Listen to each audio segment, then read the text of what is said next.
3DsMax. This is our biggest course ever here at Mograph Plus, and we spent almost 4 months working on this course. In this course, in more than 17 hours or 1030 minutes of high quality and academic video tutorials, we explore one of the most popular render engines, which is V-Ray from Chaos Group. Our ultimate introduction to V-Ray for 3DsMax is, without a doubt, the most detailed, high quality and academically approached course on V-Ray up to now. The videos are categorized into 9 sections. In section 1, we give you a general overview of V-Ray in 3DsMax and its user interface. Section 2 will be all about lighting. We go through all the lights that V-Ray offers. We explore V-Ray area light, mesh and dome light, V-Ray sun and sky, IES light.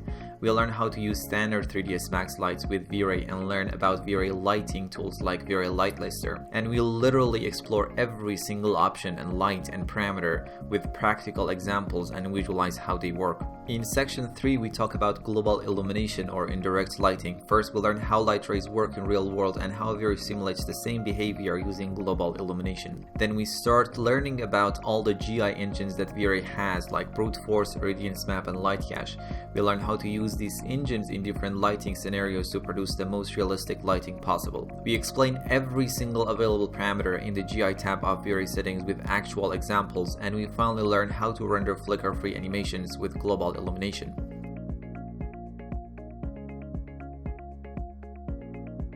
Section 4 will be dedicated to the very core of V-Ray, which is image sampling.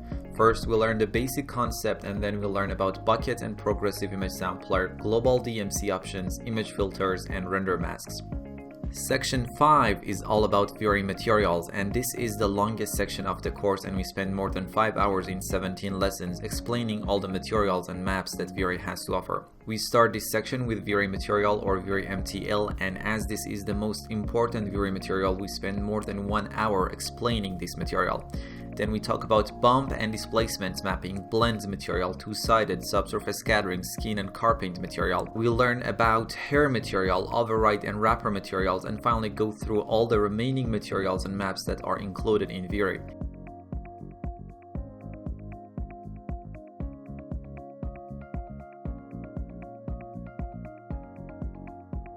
In the next section, we'll learn about cameras and camera effects in V-Ray. First, we explore physical camera in depth. Then we'll learn how to produce and adjust effects like depth of field and motion blur. We'll learn about different camera types in V-Ray. Then we explain stereoscopic 3D rendering and lens effects like bloom and glare in V-Ray. Unlike other topics, after watching these sections, you should be a master of handling your camera in V-Ray because everything has been explained in extreme details and based on academic approach. In the next section, we go through the remaining render settings. First, we learn about color mapping and why it is so important in forming your final image. Then we talk about V-Ray virtual frame buffer, global switches, environment rollout, how to produce and adjust caustics effect in V-Ray.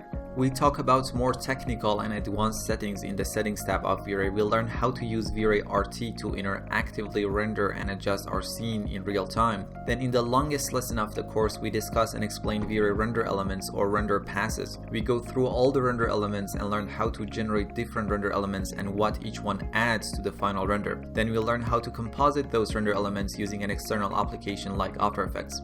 And finally, in this section, we take a look at V-Ray quick settings, which allows you to control the overall quality of your render in a very simple and user-friendly interface. In section 8, we'll learn about V-Ray geometries, including V-Ray proxy, V-Ray first, section clipper, and other geometries.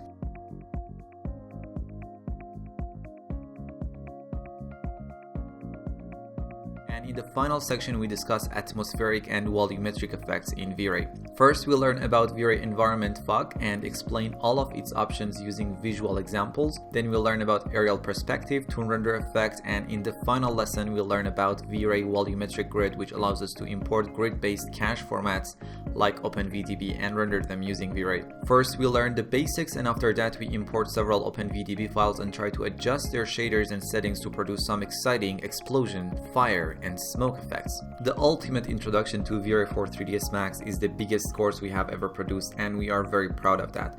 The course was recorded in 3DsMax 2017 and V-Ray 3.4. We plan to keep this course alive and update the course with more video tutorials as soon as a new version of V-Ray is made available by Chaos Group.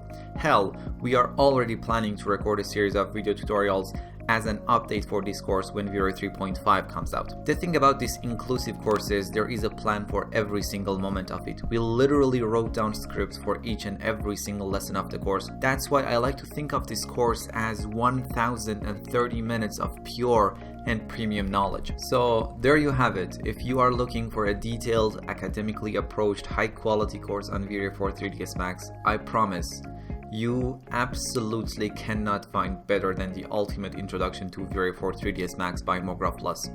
My name is Kamel Khezri from mographplus.com, and I'm honored to be your instructor for this course. So sign in or sign up and let's get started.